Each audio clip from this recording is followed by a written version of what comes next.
예수님께서 하신 사역 중에서 십자가를 달리기 전에 마지막 하셨던 것은 바로 제자들과 함께 떡과 잔을 나누는 성만찬 예식이었습니다. 예수님께서는 이 성만찬 예식을 하시면서 제자들에게 자신이 다시 오실 때까지 나를 기념하라라고 말씀하셨습니다. 우리가 잘 알고 있듯이 성만찬의 재료는 떡과 포도즙입니다. 그러면 예수님께서 왜 이 떡과 포도주로 무엇을 말씀하시려고 했는가? 그러니까 사실은 떡과 포도주 자체가 특별한 효력이 있다기보다는 예수님께서 떡과 포도주를 통해서 제자들에게 남기고자 하는 메시지가 그 안에 있었습니다. 그래서 떡과 포도주의 의미가 있는데, 그러면 오늘은 우리가 떡에 대해서, 떡은 어떤 의미를 가지고 있는가를 살펴보고 또 우리 성찬에 임하도록 하겠습니다. 첫 번째 우리가 살펴볼 것은 그것입니다. 예수님께서 이 성찬을 말씀하셨죠. 그리고 예수께 직접 나를 기념하라 라고 말씀하셨어요. 예수님께서 제정하신 거예요. 예수님께서 성찬을 만드신 거죠.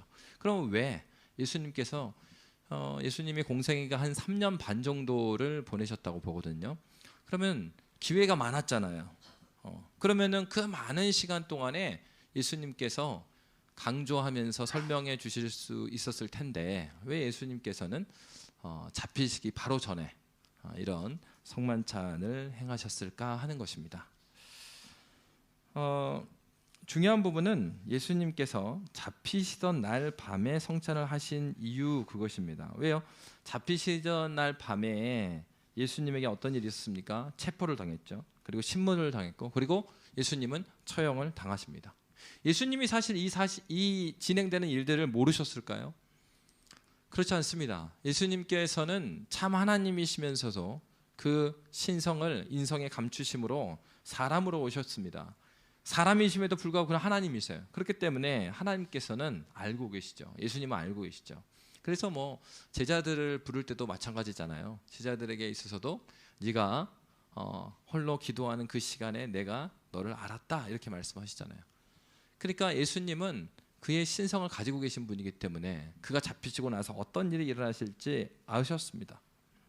그러면 왜 다른 날이 아니고 잡히시던 날 밤이었는가? 그것은 예수님이 이 십자가에 잡히시고 나면 제자들이 다 떠나갈 것을 아셨어요. 그리고 나서 제자들이 다 떠나가고요, 다시 예수님 만나실 것도 아셨지만 그 다시 만나는 것은 부활하시고 나서 40일 동안입니다. 그리고 나서 예수님께서는 어떻게 하십니까? 마태복음 28장에 보면은 예수님께서 승천하시죠. 그래서 하나님 보좌 우편에 앉아 계십니다. 그러니까 그렇게 봤을 때 제자들의 입장에서는 바로 예수님을 3년 반 동안 쫓아다녔잖아요. 그리고 제자들은요, 자기 모든 걸 건 거예요. 그러니까 오늘날도 여러분 그런 경우 많잖아요. 내가 어디 주식이라든가 투자를 막 했는데 하루아침에 그게 막 떨어진 거예요. 굉장히 막 울상이야. 막. 왜 무슨 일이 있어? 물어보지도 마. 그러니까 왜? 내가 계속 핸드폰 보고 있잖아. 왜? 주식이 떨어졌어. 그래서 말이야, 포트폴리오를 잘 하라고 그랬잖아. 그렇잖아요. 그러니까 그런 것처럼 제자들은 사실은 우리가 지금 생각할 때 제자들의 믿음은 굉장히 컸을 거라고 생각하잖아요. 그렇지 않습니다. 제자들은 심지어 예수님께서 부활하셨을 때도요, 예수님이 이 땅에 오신 것을 그때도 오해하고 있었어요. 오순절 성령 강림 사건으로 성령께서 그들에게 오셔서 깨닫게 해주시기 전까지 사도행전 1장에 보면 부활하신 예수님한테 하나님 나라가 언제 옵니까? 이렇게 물어본 게 아니라 제자들이 부활하신 예수님한테 이스라엘의 왕국이 언제 옵니까? 이렇게 물어봐요. 그럴 정도로 제자들은 예수님이 이 땅에 오신 그 이유를 깊이 깨닫지 못했습니다. 그러니까 여러분, 그런 상태에 있는 제자들이에요. 그러니까 여러분, 상식적으로 여러분 생각해봐도 이렇지 않습니까? 어려움이 옵니다. 가정의 어려움이 될 수도 있고, 회사의 어려움이 될 수도 있고, 교회의 어려움이 될 수도 있고. 그럼 여러분, 교회를 지켜내는 사람들이 누가 지켜내는 거예요? 가정을 지켜내는 사람 누가 지켜내는 거예요? 회사를 지켜내는 사람 누가 지켜내는 거예요? 그 중심에는요, 하나님께 무릎 꿇고 하나님을 향한 간절한 그 마음이 있는 그 사람이에요. 그게 믿음이죠. 그러니까 사실 여러분 그런 얘기 하잖아요. 우리 한국교회 역사에서도 실제로 일제 강점기 때 그리고 6.25 때 일어난 일들 아닙니까? 일제의 총칼 앞에서, 그리고 공산군의 총칼 앞에서 그 믿음이 드러난 거예요. 그러니까 평상시에는 정말 믿음 있는 분 줄 알았던 거예요. 목사님이든 장로님이든 권사님이든 간에 믿음이 있어 보였는데 그 총칼 앞에서 진짜 믿음이 드러났던 겁니다. 그 교회를 하나님께서 누구에게 지키십니까? 먼저는 우리 하나님께서 교회를 지키시죠. 그런데 그 교회를 함께 그리스도의 몸된 지체로 지키는 사람이 누구입니까? 믿음이 있는 사람이었던 것입니다. 여러분, 믿음이 있는 사람이라고 그럼 거꾸로 질문을 해서 믿음이 있는 사람에게 고난의 시간이 그 사람한테는 고난이 아닙니까? 고난이라는 말 자체는요, 고통스럽기 때문에 고난인 거예요. 아무리 믿음으로 돌이켜보면서 그 고난의 때가 나의 기쁨이었습니다 라고 고백했던 바울의 인생, 그러면 그때는 안 힘들었다는 얘기예요? 힘들었죠. 그러나 그 힘든 가운데서도 그리스도 예수께서 왜 이 땅에 오셨고 나를 왜 구원해 주셨고 내가 왜 살아가는가를 온전히 깨닫는 사람은 거기서 믿음으로 그 길을 걸어가는 거예요. 그러면서 그 안에 기쁘지 않는 상황 가운데 예수로 말미암는 기쁨이 무엇인지를 깨달으면서 살아가는 거예요. 그것이 신자이죠. 고통스러운 상황과 세상의 상황에 쓸려가는 것은 그 자체가 믿음의 연약함을 보여주는 것입니다.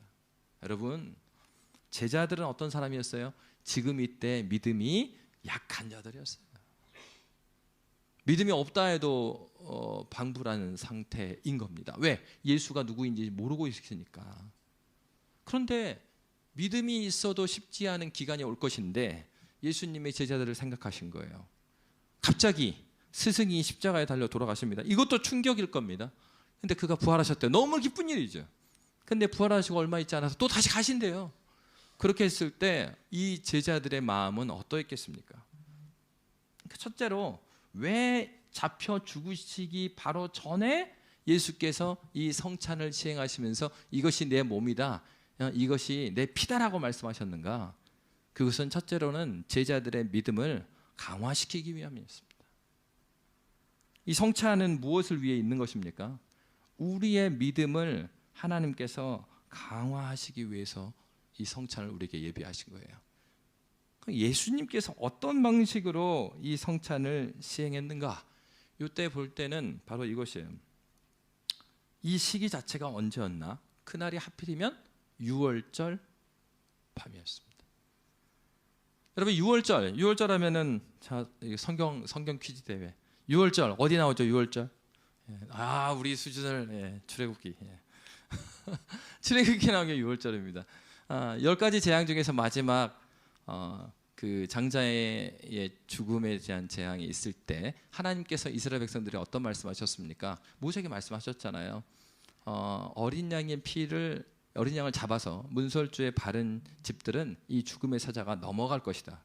거기서 넘어가는 거 6월 담을 넘었잖아요. 그러니까 그래서 6월절이죠. 그러니까 하나님께 다시 6월절이라는 것은 뭘 의미하는 거예요? 그러니까 구원받은 것을 의미하는 거예요. 죽지 않고 산 것을 의미하잖아요. 6월절이라는 것은 이스라엘에게 있어서 구원과 직결되어 있습니다. 그러니까 예수님께서 이 성만찬을요 6월절에 하셨거든요. 그리고 6월절에 잡혀가셔서 죽으셔요. 그러면 왜 수많은 날 중에서 예수님께서는 6월절을 골랐을까요? 그렇게 말하면 이렇게 질문할 수 있겠죠. 그게 예수님이 정한 거 아니잖아요. 잡혀갖고 그날에 처형식 된 거 아닙니까? 근데 성경을 잘 읽어보세요. 성경에 보면은 바리새인과 서기관들이 의논합니다. 그러면서 그들이 뭐라고 말해요? 예수를 잡아 죽일 것은 확실한데 6월절에는 하지 말자. 왜냐하면 자기들이 며칠 전에 뭘 봤습니까? 5일 전에 예수님이 예루살렘 입성하면서 수많은 사람들이 그 6월절 시기니까 이 디아스포라 유대인들까지 다 와 있을 거 아니에요? 그들이 호산나 호산나 다윗의 자손 오시는요 그러면서 막 소리친 걸 봤어요. 그러니까 어떻습니까? 이 사람들에게 인기가 많은 예수, 그 예수를 6월절에 잡아 죽인다? 그러면 자기들의 신변이 너무나 위험해지는 거예요. 그러니까 바리새인과 서기관들이 6월절에는 하지 말자고 그랬습니다. 근데 결론적으로는 6월절에 예수님께서 십자가를 지게 되십니다. 이것은요 6월절에 그리스도 예수께서 십자가에서 돌아가신 것은 하나님의 섭리, 하나님의 뜻 가운데 있는 거예요. 그러니까 사람이 그 날을 정했다고 볼 수가 없어요. 그걸 주도했던 유대인조차도 그 날을 원치 않았으니까. 하나님께서 그러면 수많은 날 중에서 왜 6월절이라는 그 날에 예수께서 돌아가시게 하셨는가? 바로 이스라엘 백성들의 상식이었습니다. 6월절 어린 양. 6월절에 살려면 어린 양을 잡았어야 돼요. 어린 양의 피가 없이는 살 수가 없어요. 이게 상징적으로 보여주는 게 무엇입니까? 구약에서부터 그들이 계속해서 6월절을 지켜왔죠. 그 6월절을 지키면서 그들이 기다렸던 것은 무엇이에요? 그들을 구원해 주신 그 하나님, 그 하나님께서 약속하신 그 메시아, 지금도 우리가 고통 가운데 압제 가운데 있습니다. 하나님, 우리 민족을 살려주십시오. 그날이 언제 옵니까? 그렇게 기다리게 했던 것이 6월절이에요. 그러니까 6월절에는 로마 자체도, 그들을 지배했던 로마 자체도요, 6월절에는 그 사고가 일어나지 않게 하기 위해서 오히려 더 사고 나지 않게 경계를 강화했어요. 그리고 그 6월절에는 유대인을 자극하는 일을 하잖아요. 이렇게 이런 처형 이런 거 안 합니다. 그래서 여러분 빌라도가 어떻게 했어요? 유대인들이 막 잡아 죽여라 하니까 빌라도가 뭐라 했어요? 손을 씻었죠. 그러면서 뭐라 했어요? 야, 나 죄 없어. 니들이 한 거야. 빌라도가 그랬어요. 재판을 주재하는 빌라도가 내가 보니 이 예수는 죄가 없다. 그리고 이 저주는 너희들한테 돌아가기를 원한다. 그러면서 네 뜻대로 해라 내줬어요. 물론 빌라도가 죄가 없는 건 아니죠. 자신이 결정권자인데 그런 정치적인 이유 때문에 예수를 내어놓기 때문에 빌라도는 치명적으로 이 그 책임을 면할 수 없는 자리에 있죠. 근데 어쨌건 중요한 것은 이렇든 저렇든 간에 바로 그 일이 언제 일어났어요? 6월절에 일어났다는 사실입니다. 바로 하나님께서는 예수님을 바로 6월절의 어린 양으로 그들을 위해서, 유대인들을 위해서, 백성을 위해서 주셨던 것입니다. 무엇을 보아야 됩니까? 하나님께서 행하실 일들은요, 우리의 어떠함에 따라서 일어나지 않는다는 사실이에요. 우리에게 있어서 우연히 일어난다라고 생각하지만은 하나님께서는 지금도 그의 백성들의 삶에 아주 치밀하게 간섭하고 계십니다. 그렇기 때문에 우리는 지금도 일하시는 하나님, 신실하신 하나님, 그 구원을 이루시는 하나님을 온전히 믿고 그 앞에 말씀대로 살아가야 될 의무가 우리에게 있어요. 왜? 지금도 주님은 우리를 눈동자와 같이 지켜보고 계십니다. 우리가 그 말씀을 깨닫는 것 같지만 실제적인 삶에 있어서 하나님 앞에 순종하지 않은 그때에도 우리 주님은 거기서 함께 계셔요. 주님께서 허락하신 이 교회와 그리고 하나님께서 허락하신 가정과 하나님께서 허락하신 이 세상에서의 직장의 삶, 이 삶들이 주님의 것이에요. 주님께서 함께 계세요. 하나님께서 원하시는 게 무엇입니까? 너희가 내가 6월절에 너희를 구원해 주었던 것처럼. 여러분의 6월절은 언제였습니까? 하나님께서 여기 있는 우리 모두를 어느 순간에 만나 주셨어요. 그 시기가 아주 뚜렷하게 기억나는 사람이 있는가 하면 그렇지 않은 사람도 있어요. 근데 동일한 건 무엇이냐? 하나님께서 그의 백성을 그리스도 예수의 십자가의 은혜로 말미암아 자기 자녀 삼아 주셨다는 것이에요. 그 은혜를 경험하고 그 은혜를 믿는 자라고 한다면 우리의 삶에 있어서 하나님의 함께 하심, 하나님의 말씀하심에 대해서 가볍게 넘겨서는 안 된다라는 것이에요. 예수님께서는 이제 헤어질 제자들의 신앙을 강화하기 위해서 성만찬을 바로 그날 행하셨어요. 성만찬을 통해서 보여주시기자 한 게 무엇이었을까요? 제자들의 신앙을 강화한다고 했을 때 떡을 나눠 먹었잖아요. 지금은 사실 우리가 다 저 권사님들이 미리 그 떡을 잘라서 주지만 예수님은 떡을 찢어서 줬습니다. 그러니까 여러분 이 그 성찬은 눈에 보이는 말씀이에요. 설교는 듣는 말씀이라면 이 성찬은 보이는 말씀. 그래서 몸을 찢는 그 떡을 찢는다는 얘기는 자기 자신을 찢는 것을 말씀해 주신 거예요. 예수께서 십자가에 돌아가셔서 자기 몸을 찢어가지고 너희를 살려주신다는 걸 상징해요. 그러니까 여러분 떡을 찢는다라고 했을 때 여기서 우리가 조금 안 다가오는 건 뭐냐면 그 떡을 주셨다는 거예요. 정확히 말하면 빵이죠. 그리고 맛 하나도 없는 빵이에요. 효모를 넣지 않았으니까. 이렇게 딱딱한 그런 빵이라고 빵. 그러니까 예수님이 뭐라고 말씀하신 거예요?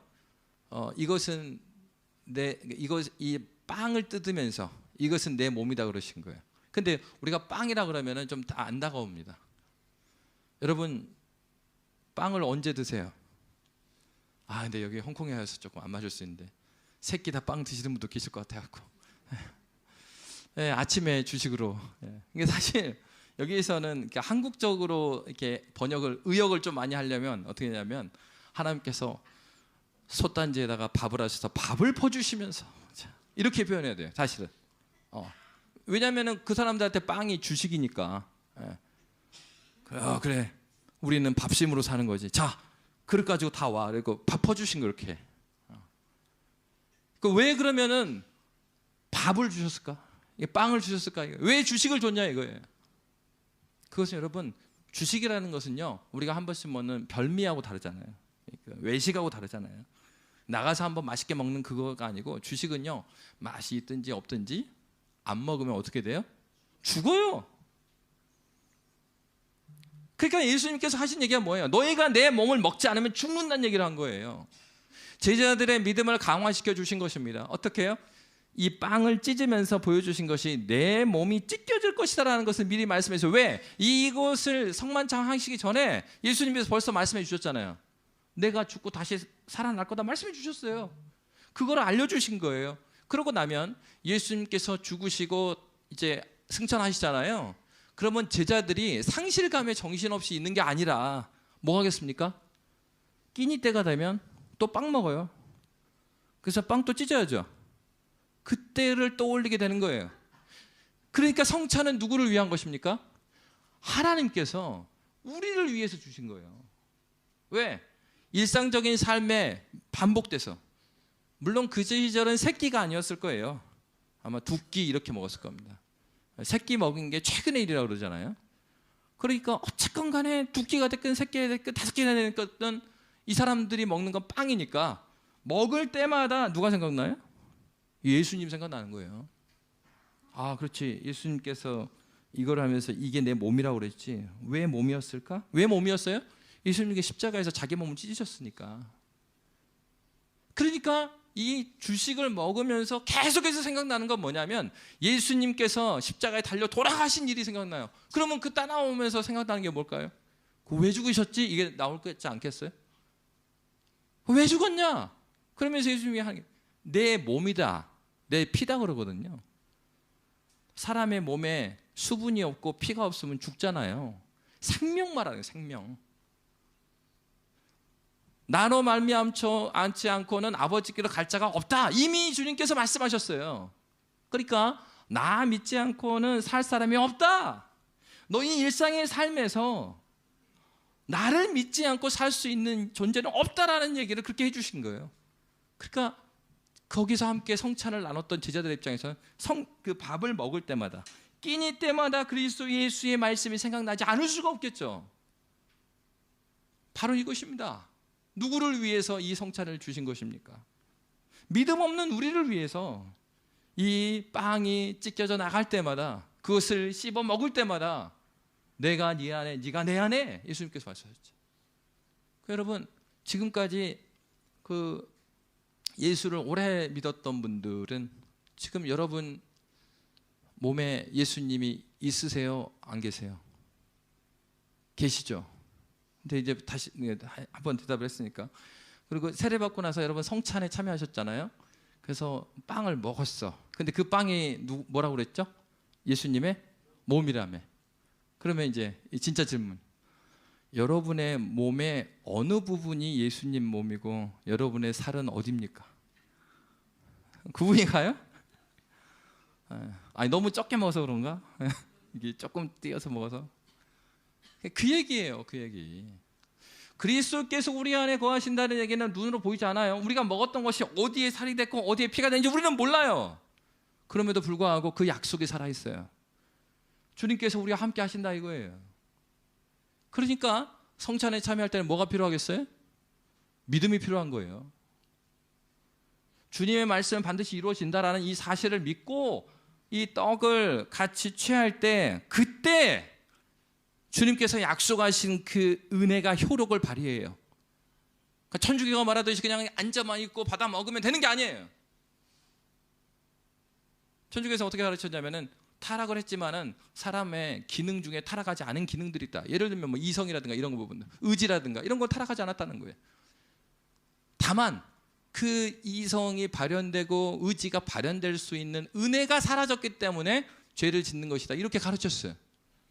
그러니까 천주교의 미사는 어떻게 하면 되냐? 참여만 하면 돼. 참여만 하면 하나님의 은혜가 자동적으로 주입된다 그랬어요. 예방주사, 인젝션 주입하잖아요.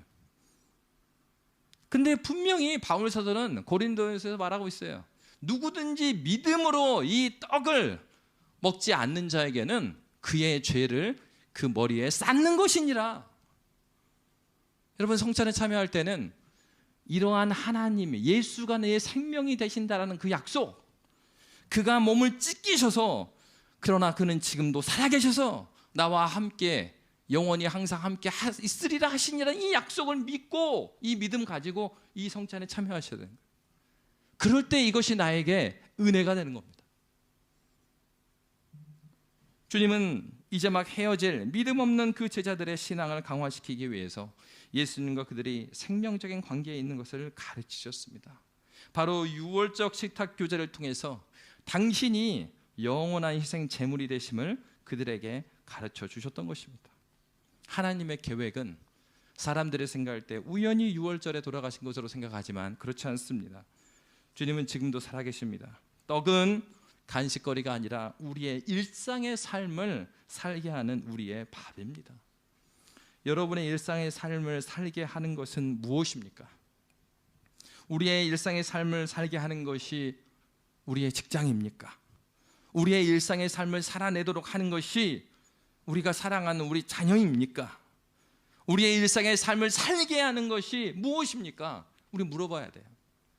그리고 이 성찬에 참여하시기 전에 주님, 나의 믿음 없음을 불쌍히 여겨주시고 나에게 믿음을 더해 주십시오. 먹은 것은 떡이지만 먹은 떡이 속에 들어가서 우리의 몸이 되었던 것처럼 주님 믿음으로 동참할 때 말씀하신 그리스도 예수의 말씀이 내 안에 풍성히 거하기를 원합니다. 주님이 약속하셨던 것처럼 네가 내 안에 내가 네 안에, 그리스도의 연합, 주님이 멀리 계신 분이 아니라 나와 함께 계신 나의 몸이 되심을 기억하며 나아가도록 성경은 우리에게 말하고 있습니다. 예수님은 오병이어 사건을 통해서 자신이 생명되어 주심을 많은 사람들한테 이미 보여주셨어요. 예수님이 오병이어 사건을 무엇으로 시작하십니까? 소년이 가지고 있었던 도시락의 일상의 밥입니다. 뭘 보여주신 것입니까? 예수님께서 우리의 일상의 삶을 살게 하는 밥이 되심을 보여주신 거예요. 예수님께서 우리를 위해서 죽으시고 수많은 사람들이 오병이어 사건을 통하여서 배불리 먹고 차고 넘치게 되리라는 것을 오병이어 사건 때 보여주셨어요. 그러면 그 오병이어 사건이 2000년 전에 그 일어난 사건으로 끝나는 것일까요? 그렇지 않습니다. 주님께서 이스라엘 백성들과 그렇게 성찬을 시행하신 것처럼 지금도 이 성찬을 통하여서 주님이 우리에게 보여주시고자 하는 건 너희의 일용할 양식을 향해서 구하라. 왜요? 일용할 그 양식을 우리 주님이 채워주시니까. 사람이 떡으로만 살 것이 아니요, 하나님으로부터 오는 말씀으로 산다고 그랬습니다. 여러분, 여러분을 살게 하는 것은 무엇입니까? 예수님께서 우신 이유가 무엇이겠습니까? 마태복음 9장 36절에 예수님께서 불쌍히 여기셨다는 말씀이 나와요. 우리 이 말씀 읽고 성찬에 참여했으면 좋겠습니다. 함께 읽겠습니다. 시작. 무리를 보시고 불쌍히 여기시니 이는 그들이 목자 없는 양과 같이 고생하며 기진함이라. 아멘. 예수님께서 그 백성들을 봤습니다. 예수님께서 그들의 주인 되시고 그들과 함께 계심에도 불구하고 그들이 유리하고 방황했어요. 목자 없는 양과 같이 헤매고 살았어요. 그것을 보고 불쌍히 여기신 것입니다. 가슴이 찢어지신 거예요. 그리고 그가 가슴이 찢어졌을 뿐만 아니라 그의 몸을 찢으셨습니다. 저와 여러분을 위해서 찢으셨습니다. 그리고 그렇게 끝나버린 것이 아니라 그는 생명의 주인임을 보여주셨어요. 어떻게 해요? 부활하심으로써. 여러분, 우리가 소망을 갖는 이유가 무엇입니까? 우리의 삶을 만만치 않습니다. 재정적으로도 만만치 않습니다. 어려운 시기를 지나가고 있습니다. 여러분의 삶에 재정적인 어려움이 왔을 때, 교회적인 재정적인 어려움이 왔을 때, 그리고 우리 회사에 어려움이 왔을 때 우리가 무엇을 먼저 해야 되겠습니까? 그것은 하나님께 나아가는 것입니다. 우리를 살게 하는 것, 우리 일상의 어려움 가운데도 함께 하시는 것, 그분이 바로 주님이시다. 예수께 나아가야만 살 수 있다. 바로 그것이 그리스도 예수께서 우리에게 떡을 나누어 주신 의미입니다. 저와 여러분이 일상의 삶 가운데 예수 생명으로 살아가심을 경험하고 그 이름 앞에 무릎 꿇고 기도하며 주께 나아가는 저와 여러분이 되시기를 주의 이름으로 빕니다. 이 시간 함께 기도하겠습니다. 살아계신 하나님, 이제